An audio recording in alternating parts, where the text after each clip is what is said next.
legitimately craving pizza for the last. Whoa! Logan Paul is quitting daily vlogs. Who? Logan Paul. Oh, I saw that. We're live. I don't care. This is important. That's the Logan Paul. He's a piece of shit. I hate him. And I got the notification. What is going on? He said he wants to focus. He wants to focus his time on new projects. Now, if you do want to see something good from Logan Paul, go watch the YouTube Red movie, The Thinning. That movie's great. No, if you want to see something good from Logan Paul, you watch his Suicide Forest video. Oh, Lord. Anyways, Smackdown Live. Everybody, welcome to the Smackdown Live recap, analysis, breakdown, all the other synonyms that we can throw in there for the 1st of May, 2018. It's gonna be May. It's gonna be me. Did you see what Rebby posted? No, because I don't stalk Rebby's Twitter like that. I didn't either. It was on my timeline. She retweeted something. It was Bray Wyatt's face on a young Justin Timberlake, and it said, "It's gonna be Bray." That gives me legitimate cancer. But we do got Miguel Vash, Chris Grissom, Leonardo Rodriguez, Woken King Slender, Johnny Walker, Nicole Paulus, and Ruben Alvarez. Got a notification. Hell yeah, buddy. I'm glad. I got 2 notifications. One on my computer, one on my cellular device. My favorite part of Tuesday. The Smackdown or us? May the 1st be with you. Close. You're about 3 days off, my guy. You know another good thing about May. April showers bring May flowers? No, first Saturday of May means Free Comic Book Day. Oh, there's a comic book shop literally spitting distance from my house. As long as they participate, which most do, you can go get some free comic books. I'm gonna hit up 3 comic book shops on Saturday. Nice. Yes, sir. Yes, sir. Hey, Nick and Tim, I just found out I'm going to Backlash. Awesome, Daniela. Sweet. If you take some sweet videos or pictures, feel free to send them over to us. Oh, yeah, for sure. Something with them. All right, so Smackdown Live. Smackdown Live. What a decent fucking show. Yeah, I thought it was pretty good. Smackdown started off with a video package from Smackdown Live General Manager Paige, stating that the match this Sunday between AJ Styles and Shinsuke Nakamura for the WWE Championship will, in fact, be a no disqualification match. I mean, it kind of had to go like that, you'd think. I guess. I mean, I would have preferred false count anywhere. I would have preferred false count. I guess. But no DQ, I think it's cool. So in no DQs, let me get this right. In no DQs, countouts can still happen, though. I believe so. Countouts and rope breaks can still no. Now, rope breaks, no. I don't think rope breaks count. Because rope breaks shouldn't count. There's no rope breaks because, if you don't let go, you get disqualified, but you can't be disqualified. You know what I mean? That's true. So there should be no rope breaks. Yes, John Cook, we just started. We were just got on to the first topic. Talking about the AJ Styles Shinsuke Nakamura match will now be a no disqualification match. I believe that the rule is there are countouts, but there are, you can't get no, because being counted out doesn't count as being disqualified. It counts as... I remember back in the day, there was I forget who was in the match, but it was when Paul Heyman was the GM. And he made a SmackDown Live main event, or a SmackDown main event, and it ended in DQ. So he's on the ramp, and he goes, all right, hold on, we got to restart. This match is now no disqualification. Then it ends... I know exactly what you're talking about. And then it ends in count out. So he's like, nope, got to restart this match again. This match is also now no count out. And then, talking about. And then there was one other stipulation he had to add, and then finally the guy he didn't want to win ended up winning anyways. It was all whatever. Who did he want? Who was he trying? I don't remember what the match was. I just remember Heyman restarting the match 3 times. Oh nope, gotta add this stipulation. Nope, gotta add this stipulation. Restart. So keep breaking down. I'm gonna keep breaking down SmackDown. I'm gonna look that up. All right. So Paige announced no disqualification for Backlash, and then we had Miz TV. Miz comes out in the Montreal crowd. I can't say same crowd, same building from last night. Who knows if the same people went to Raw and SmackDown. And they were chanting for Maurice.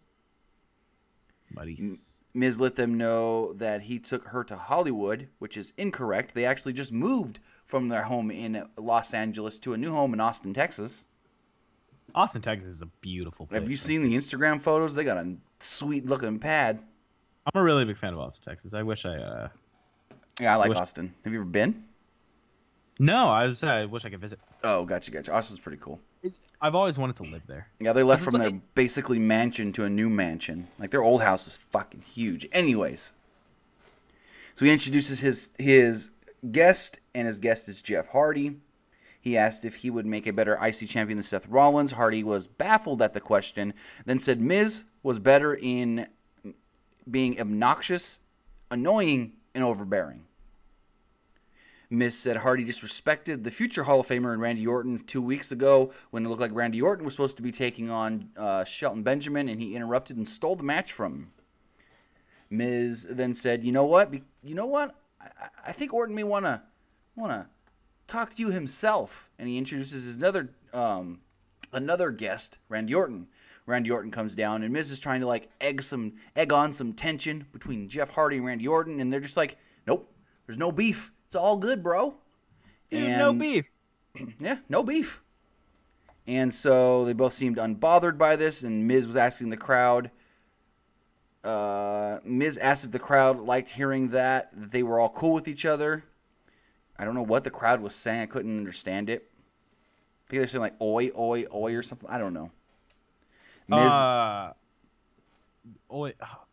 the only thing I think of, no one was Australian in the ring. No.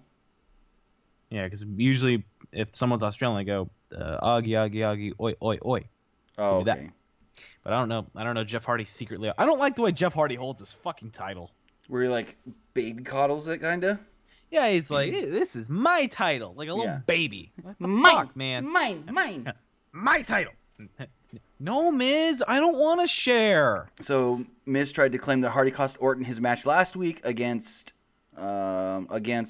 Shelton Benjamin, and he said no, that was Sunil Singh who attacked me and distracted Randy. Miz told Orton that he should have gave Hardy an RKO, but Orton blew him off. Orton told Hardy that he would win the U.S. title at Backlash, and Hardy said, "You can try."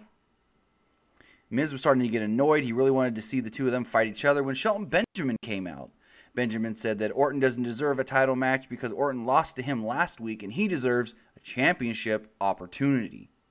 I would love that right now. Orton kicked. I think they're going to make it a triple threat by Sunday. Orton kicked Benjamin as he entered into the ring. Miz tried to go after Orton, so Hardy made the save. Yeah, just a regular segment of Miz TV. Nothing special here. How come no fucking segments of Miz TV ever go right for the Miz? That's the point. Well, no, because Chris Jericho had a fucking a lot of segments go right for him. That's the point. They don't want Miz's show to be the same thing as the highlight reel. So he's always got to have some sort of tension and tomfoolery. Well, because what is the first thing you think of when you think highlight reel? Jeritron 5000. Okay, what is the first thing you think of when you think of Jericho's like show? It's fucking Sean going through the Jeritron. Sure, no, I think John Cena being drafted to Raw in 2006. Okay, that's fair. What is this? Miguel Stories, Felix, Tim, and Nick. Are you watching Backlash? Yeah, it's our coverage. Of course. Good job. All right, so we go to commercial. We come back and we learn that it's Jeff Hardy and Randy Orton taking on The Miz and Shelton Benjamin in a tag team match, playa. No surprise there. Match started during the break. Like I said, the crowd chanted Brother Nero and Olay for some odd reason. I guess it's because they were in Canada. Olay. Yeah, it's kind of a Canadian thing to just chant Olay. As the heels started beating on Randy Orton, Hardy made a hot tag and set up a swanton bomb, but Miz distracted him, allowing Benjamin to hit that sweet jumping knee to somebody sitting on the top rope. I love that move. Oh, shout out to Nicole. What's up? Oi means yes. Oh, okay. Yep. Thank you. That Canadian speak. That I guess they don't speak English. That fake language. That's what it is. It's fake language.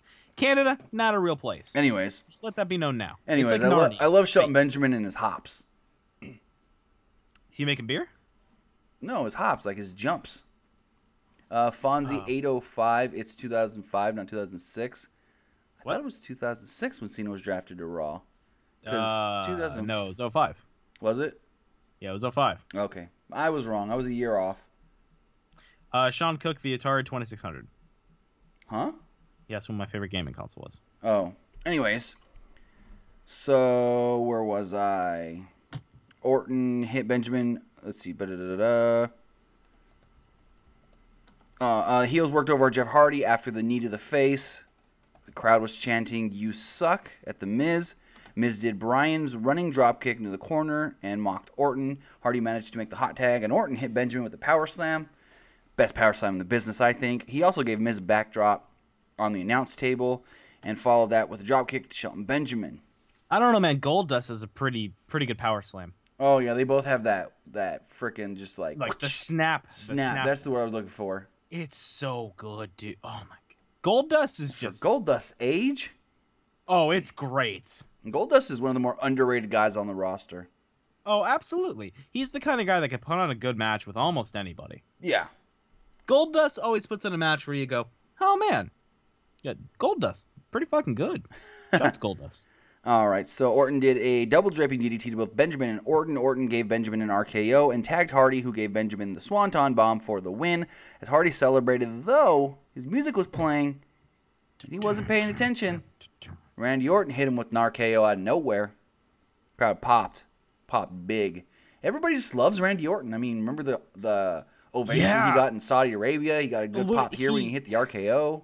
Because I think Randy Orton's just one of those guys, when you think WWE, you automatically think, well, oh yeah, Randy Orton does that. He's also such a meme. Here's an analogy I came up with a couple years back. Anal G. Huh? Anal G. Analogy. Anal G is what that I came up with a couple years back that really works for Randy Orton. Someone can always be a heel, but the crowd's always going to cheer them because they've been around for so long and they're so good that the crowd doesn't just want to boo them, they want to respect them. And Orton's one of those guys that whether he's a babyface or a heel, he's still going to get more cheers than boos a lot of times because they just love his stuff and respect the freaking 15 years or more that he's been in the WWE now? Yeah, same exact as Cena?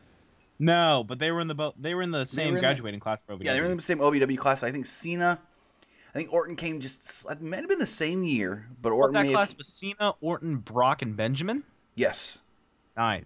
Listen to that fucking class. Cena, Orton, Brock, Benjamin. Which man doesn't fit? Benjamin. Yep. Only man of those four that didn't get a world title. Yeah, but I don't think he was ever world title material. I think he was always bound for the IC belt. You know what they need to do? Kill him. If Benjamin wants to be a true heel, they need to bring back his mama. Mama Benjamin? Shelton's mama. Anyways. Oh, God. I want to see the storylines with him. Remember... What? I'm sorry this is off topic, but then that just gets me thinking. Do you remember how often Vince was on our fucking TVs, dude? Oh, yeah. Vince was on TV all the time, especially when they did like the first draft and stuff. I kind of miss that. Or back in 2003 when he was feuding with Stephanie, when he's like, just quit, damn it. And then he had the I Quit match of Vengeance, and he always had Sable there making out with her in front of Stephanie. I don't know. And then Stephanie ripped her top off. Something about Vince being on the TV just showed like he's like, if this is gonna be good, I'm gonna. To me, it felt like I'm gonna do my best to make sure my product's good, and I'm gonna do what I have to do. And he was always fucking hilarious. I don't remember. He beat God. He beat God. He beat the federal government. He beat Ted Turner, and he beat God. Anyways, what? Can we make that a shirt somehow? I beat the federal government. I beat Ted Turner. I beat God. Who's next? Who's next? What is this? Oh, I have a shirt idea. Vince McMahon Goldberg combo shirt. Anyways, backstage interview with Renee Young with Billie Kay and Peyton Royce and Carmella. I guess they're now calling themselves Invincible, if that's going to be their tag team or group name. Because, you broke up one faction tonight to start another female faction. Happens. Peyton Royce did her impression of Renee Young, which sounded like someone from Minnesota. Young said that her impression was, Royce said she was trying to be someone from Canada. Young said you sound more like Minnesota, not Canada, which is way different. Peyton Royce and Kay bragged about beating Asuka, said that they're better than Asuka. Renee Young tried to remind them that they didn't really beat Asuka. They kicked her out and told her to chase a moose. They introduced Carmella, who was happy with their introduction. She was confident she would beat Charlotte at Backlash. So, I think Carmella keeps that title. Oh, absolutely. She's keeping that title. Absolutely. Announcers then said, now here's the thing. Announcers said that, by nefarious means, she keeps the belt. Nefarious? Brother Nero, he's nefarious. Anyways. Yeah. The announcers talked about Bryan's record-breaking performance at the Greatest Royal Rumble. They said that he wouldn't be here in front of the live crowd in Montreal, though, because they were fearful that after all those chops from Roderick Strong, he may have suffered an infection in his chest, which is weird, though, because after the show, after 205 Live, he ended up having like a 10-minute dark match with Nakamura. Yeah. According to Sean Ross Sapp of Fightful.com, who got a copy of the script, he said that it was in the script for Daniel Bryan to be in the Big Cass midget segment. Or, I mean, nice. Little person segment. My bad. Yeah, be fucking sensitive, man. Come on. So then we had Sheamus and Cesaro backstage, and they walked up on the New Day. This is very weird. The bar said that they should flatten New Day like pancakes. Big E got really, really mad, got in Sheamus' face, and flipped out, and then Xavier got mad. Used a bell to call in Mr. Bootyworth, their servant, who brought them a plate of pancakes. Woods offered it to the bar, but they figured it was laced with laxatives or something, and they chucked the plate to the side. Sheamus wanted a match and pissed off Big E, like I said. However, Sheamus wanted his match with Xavier, not Big E, and Woods accepted, quoting Mortal Kombat, saying, "Your soul is mine." Yeah, I mean, I guess. I don't know. Then we got a very interesting segment here. So you see Rusev and Aiden English backstage. And then all of a sudden, Lana walks up wearing a Rusev Day shirt. And the crowd pops when they first see Lana. And Rusev looks over at her and goes, "Nice shirt." And she was like, "I'm worried. I'm worried for you. That match with The Undertaker was not good. And I think there's something holding you back." And he's like, "Really? What are you talking about?" And then Aiden walks back into frame. And then they kind of just ended it there with a tease that Lana may try to turn Rusev against Aiden English. Or I would like it better if she tries to turn them both against each other, because I feel like they could pull a very good match out of each other. What if they just add her to them and they're the tag team and she's their manager? Because isn't that kind of already how it is? No, because Lana's not with them. Lana's with nobody. She was supposed to be with Tamina. It's true. Lana's kind of just floating with nothing to do. You put that Rusev Day shirt on her. Hoo, hoo, hoo, baby. I don't know. Anyways, Big Cass got a promo in the ring. He ran down Bryan, saying that he doesn't care about 5-star matches at Backlash. He cares about 5-second matches. He also made fun of submission holds and wondered what the yes lock really was. It's a crippler crossface. Haha. That's basically. What he called out Bryan for a match. The announcers reminded us Bryan isn't cleared to wrestle tonight. Bryan's music hits. And we get a little Daniel Bryan wearing a wig and a fake beard. Cass made a million short jokes. And the segment, I think, went way too long. There was a spot where the little guy was pandering to the crowd. And you know it's going to happen because he was pandering way too long with Cass just standing there behind him. Just ready and ready and ready and ready and ready. And then finally the guy turns around like 2 minutes later. Takes a boot to the face. I thought it was funny. Cass Harn. It's literally it's a midget getting beat up by a man that is 7 fucking feet tall. How do you not laugh at that? Yeah. Crowd started chanting asshole at Cass, and the referees ran down and Cass left. I think eventually we're going to get those promos where it's just like Cass is standing there, and he's looking around, and he's like, "Where's my opponent? I don't see nobody," because Daniel Bryan's so much shorter than him. Because they're doing a lot of them short jokes. Yeah. Stupid, but yeah. Dumb, but yeah. Renee Young then introduced AJ Styles. The crowd loudly chanted for Styles, which made it difficult for Renee Young to ask her question. Styles said that he was focused on defending the gold, but Nakamura was focused on the wrong jewel.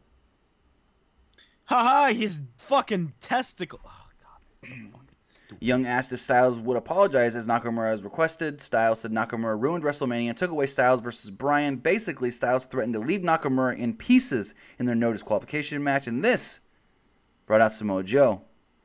I think I heard a TNA chant. I wasn't sure there. It's possible. Joe said Styles was making a spectacle out of himself. Joe said that he would end Roman Reigns and said that Brock Lesnar is the rightful champion. Why bring that up? you would have wouldn't Joe want Roman to be the champion? No. Yes, because that makes his match a title match at Backlash. No. If Roman's the champion. Nah. Anyways, Joe said Styles needs to make peace with his upcoming destiny, and that Joe was coming for whoever comes out of Backlash WWE champion. Joe's music played, so there was no response from Styles. As Joe and Styles stared down, Nakamura's music hit. Joe turned around and got ready to fight. Thought that Nakamura may have been coming for him. Nakamura suddenly appeared behind Styles, gave him yet another choppy chop pee-pee. It's so fucking stupid. I'm tired of it. Yeah. Nakamura taunted Styles like he was going to give him a Kinshasa to the back of the head, ran around him, and then gave him a regular Kinshasa. God, I would have loved to see the Kinshasa at the back of the head. That would have been And that's what he gave Daniel Bryan a couple weeks ago. You clearly knew he wasn't going to do it from how long he took. But, Well, not really, because he was waiting for AJ to sit up. AJ was fully up. When he ran. Look back at the video. He was 100% fully up. Huh. I mean, he hit it. Perfect He hit the regular from the front, so it's all good anyways. So, where was I? Backstage segment, Becky Lynch was upset. She was like, oh my God, last week I messed up. I failed. I cost you your first match on Smackdown Live. And then we see Asuka, and she's like, don't worry about it. Don't dwell on the past. Don't think about last week. That's fine. Because this week, we're going to hurt them 3 times as hard. Charlotte Flair then comes up. She says she's going to teach Carmella a lesson in respect. Not just tonight, but at Backlash. Asuka said, we've got the Empress, the Queen, and the Straight Fire. And then she yelled, Avengers Assemble, and walked off. Yeah, boy, was that fucking stupid. Haha, Avengers came out. We must plug the Avengers somehow. Yeah, she just started yelling, and then all of a sudden you hear... That's kind of just what Asuka does. Yeah. I mean, it works. It's true, but when she's yelling Avengers Assemble, it's stupid. Now think about this. I'm thinking. Almost an hour and a half into the show, and we're finally on the second match of the night. A lot of backstage stuff. A whole lot. Xavier Woods, Sheamus. All you really got to say here is a bunch of distractions from the outside, and Woods pins Sheamus with the roll-up. Easy match. Let's continue. Don't even want to talk about it. So then they aired a video, I guess this is supposed to be from earlier in the day. Mandy Rose and Sonya Deville were mocking... Yeah, this is from earlier in the day. They were No, I think it was from last week, actually. They were mocking Becky Lynch over costing Asuka her debut match on SmackDown. Asuka. I was channeling my inner William Regal. Asuka. They said all she was now was Charlotte's sidekick. Lynch was standing right there and threatened to sidekick their heads off. We then get Deville and Rose in Paige's office backstage. They came in and they were like, "What's up, buddy? How you doing?" All like, cool, like, what you gonna give us? You know, we're your girls. And they were like, "We want a match next week. You know, we want special treatment or whatever." And Paige was like, "Well, you both can't have a match, so one of you can. One. I'm picking Mandy." And Mandy goes, "Yes, I get a title match." And she goes, "Whoa, I didn't say you get a title match. You can take on Becky Lynch next week. Have fun." She's going to get her ass kicked. And then the next week, Sonya's going to get her ass kicked. Basically. And then they're going to go to her and say, "What you doing?" And then she's going to say, "Absolution is dead." There's more to this, though. They were like, "Wait, Absolution, we need to stick together." And Paige was just like, "As far as I'm concerned, Absolution's dead." It's an angle. It's not actually dead. We'll see. So then we had a Andrade Cien Almas cell phone promo with Zelina Vega kicking it off. They were in a parking lot. Vega said that everybody keeps asking her, when is Andrade Cien Almas going to debut? But we would only know when they're ready to let us know. She said that he's going to take over SmackDown, almost finished off by telling us to stay tranquilo. Announcers ran down the Backlash card. You know what? What? He shows up at Backlash. When? U.S. title match. No, I think maybe next week on SmackDown. We'll see. Ran down the Backlash card. Only 2 changes were that the WWE title match is now a no DQ, and Randy Orton and Jeff Hardy will be going at it for the U.S. title. What about hold on? What about Sanity showing up at Backlash? Apparently, according to Sean, they were supposed to be on the script. They were supposed to play a Sanity video package tonight, and that didn't get aired. So I don't know what happened there. Weird thing, just like with Raw, no tag team title match announced. We didn't even see the Bludgeon Brothers tonight. Good. No Bludgeons, no Usos. Good. Fuck them. So then we had a 6-woman tag team match. I thought this was not a bad match. I, for the most part, thought it was good. About as good as a 6-woman tag can be. True. Straight up. About as good as it could be. It's Charlotte. She's good. So Phillips said if Charlotte wins the title, she would tie Trish Stratus' record of 7 championship reigns on the main roster. Think about that one. Yeah. As Asuka entered, Corey Graves wondered if she would ever win another match. Foreshadowing here. Charlotte made a hot tag early and hit chops and a suplex for Kay, followed by suplexes to Royce and Carmella. After a distraction, Carmella yanked Charlotte off the ropes, and she landed face first on the post. But she really didn't land face first. She smacked her hand on the post. She was off by that much. You can really see her hand just plat. Protecting herself. I hope her hand... never mind. As the crowd started chanting, "Let's go Charlotte," Peyton Royce applied a conveniently timed headlock, which allowed them to go to commercial break. Not a real commercial break. It was the thing they like to do nowadays where they do the picture-in-picture promoting the next pay-per-view. As soon as that was over, Charlotte came back and tried a figure 4. Royce kicked her in the corner, and that allowed Asuka to tag herself in. Asuka ran wild on Royce and hit a Shining Wizard. Asuka was running wild, hit a hip attack to knock down all 3 women. This then allowed Royce to get a near fall with a roll-up. Asuka gave Royce a roundhouse kick, but Kay broke up the cover. Becky Lynch then gave Billie Kay a diving dropkick. Carmella gave Lynch a super kick, and Charlotte gave Carmella a spear.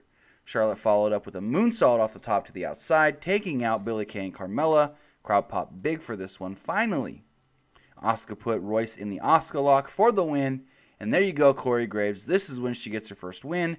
And I think it was Byron that yells, "Oh my God, is this the start of a new streak?" Yo, let me say something here. Teddy25 asked me in chat.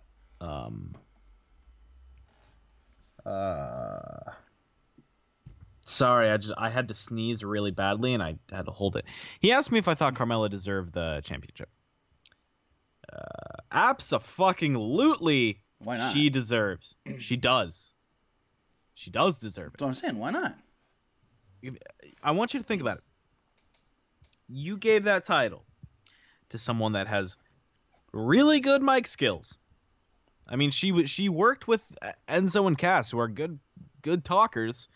She's going to pick some stuff up. She was pretty naturally good on the mic on her own. She stumbles here and there, but who doesn't fucking stumble when they talk? I do all the time. Even the best fucking promo cutters in the world are going to stumble. Carmelo also has this extremely underrated wrestling ability that we've seen glimpses of it. We've seen it shine here and there when she's paired with the right person, and I feel like she's going to put the best match of her career at Backlash. I promise. Well, here's the thing that Byron Saxton kept bringing up during this match. He kept saying, Carmella can't do it on her own. She couldn't win Money in the Bank on her own, and she technically couldn't win the title on her own. She needed James Ellsworth to help her win Money in the Bank, and she needed the Iconics, or as Brian Alvarez likes to call them, the Iconics, to win the Women's Championship. Now, I get that, and this is going to be her. She's going to win this match. She's going to come out next Tuesday and she's going to say, "Hey, to all those people that said I couldn't do it, suck on my lady balls." Whoa. Hold on. Whoa. What do you think? You think it's just going to be a straight-up singles match at Backlash? You don't think Peyton Royce and Billie Kay are going to be in her corner with Asuka and Becky in Charlotte's corner or something? No, I don't think. I personally don't think it should be. I think it should be just a singles match to prove Carmella's worth. But if you look at the way that they usually do things like this, that sounds very plausible. No, I don't think it does, because I think if they want to make this women's title feel any slightly bit fucking legitimate, then you would let them have a singles match. Whether Carmella wins it dirty or Carmella wins clean, which I'm assuming it would have to be dirty. I think it's going to be great. I'm going to enjoy it. Teddy 25, yes, she does. I also had another comment for Backlash, even though we'll probably do our actual predictions tomorrow on the podcast. I think you do a deal where Miz wins, but he doesn't win the title. DQ? Well, because think about it. You didn't have a title change or anything at Greatest Royal Rumble, so now everyone's expecting just Seth to go over clean. So maybe if you do something, and also think about this, I think he can actually just win it. Because why else would the Miztourage still be using his music if there wasn't a plan for him to be back with them? I get that, but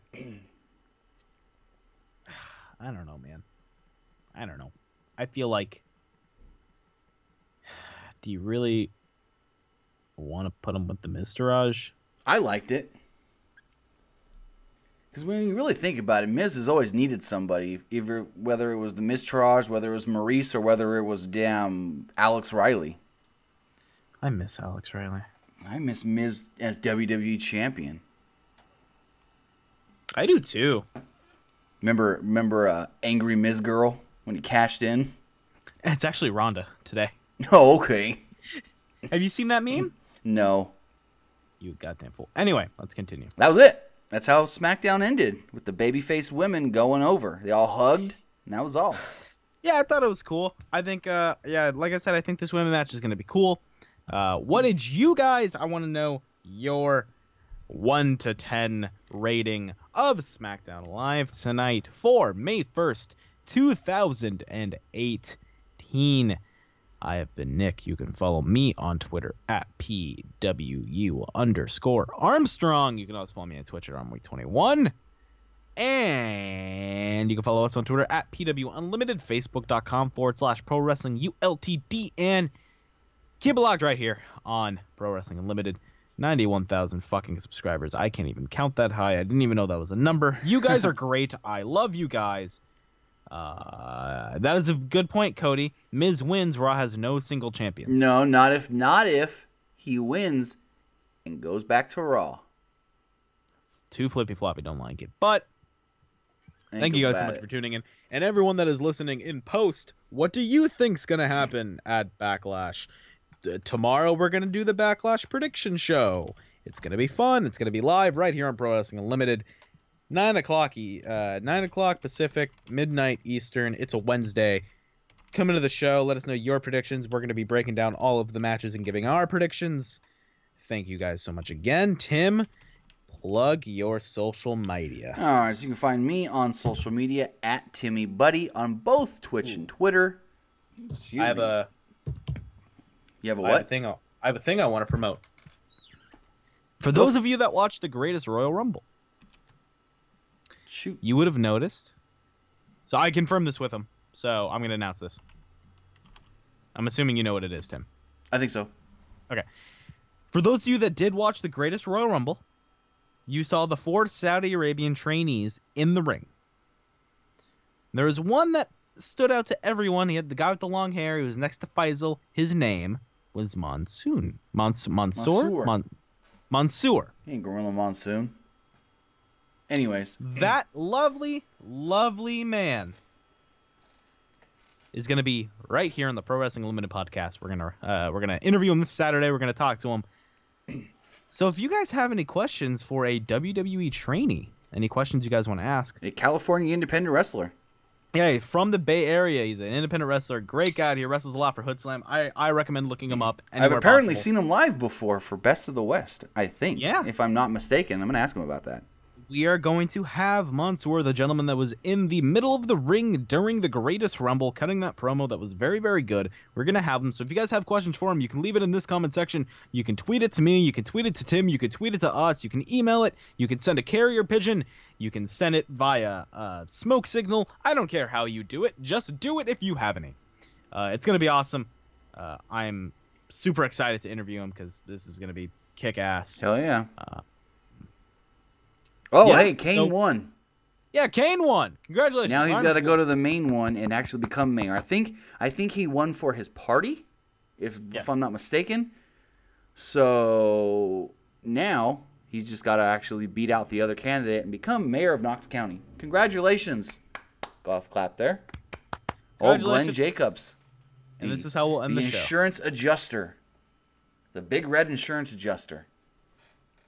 No, he's not the mayor yet, Sean Cook.